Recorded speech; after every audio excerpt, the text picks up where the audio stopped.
Vitamin C serum, okay. అది కూడా ఎడాపెడా పెట్టేసుకుంటున్నారు అందరూ. అవునవును. అందరికి పడుతుందా? లేదండి, 30% పాపులేషన్కి వైటమిన్ సి సీరం పడదు. నాకు కూడా పడదు vitamin C serum. Okay. I have tried basic 800 rupees నుంచి 5000 రూపీస్ వైటమిన్ సీరం నా ఫేస్కి ట్రై చేస్తాను. ఎందుకంటే నా దగ్గర ప్రోడక్ట్స్ చాలా ఉంటాయి, ఎక్సలెంట్ మాలిక్యూల్స్. బట్ నాకు విటమిన్ సి పడదు. డ్రై ఫేస్, కొంచెం డ్రై ఉన్న ఫేసెస్కి వైటమిన్ సి పడదు. ఈ విషయం మర్చిపోద్దు. అయితే వైటమిన్ సి మార్నింగ్ కూడా పెట్టొచ్చు అంటారు. స్టెబిలిటీ ఆఫ్ వైటమిన్ సి చాలా matters. 500 rupees vitamin C serums కూడా ఉన్నాయి. నేనైతే మార్నింగ్ అండి ఎప్పుడైనా protect your skin, moisture, sunscreen, అంతే అంతే. ఓకే.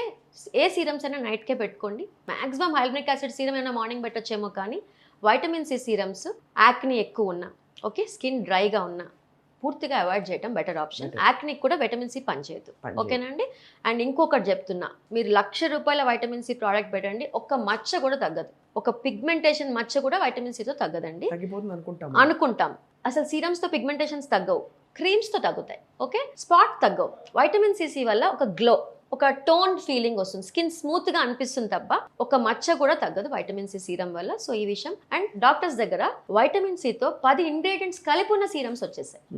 సింగిల్ ఇంగ్రీడియంట్స్ అసలు ఇప్పుడు నేను ఎప్పుడు వాడట్లే. Combinations are doing excellent job. ఇప్పుడు నేను వైటమిన్ సితో డ్రైనెస్ ఉన్న వాళ్ళకి పని చేయట్లేదు అన్నా కదా, హైలూరిక్ యాసిడ్ సీరం కాంబినేషన్ తో వచ్చినప్పుడు, దాంతో ఇంకా ఇంగ్రీడియంట్స్ యాడ్ చేసినప్పుడు vitamin C is working for me also. Great. Okay. So అలా నీ స్కిన్ టైప్, ఇప్పుడు నాకు చాలా సూపర్గా ఉన్న సీరం మీకు సరిపోకపోవచ్చు. మీకు సరిపోతుందా లేదా నేను అసెస్ చేసి పెడతాను.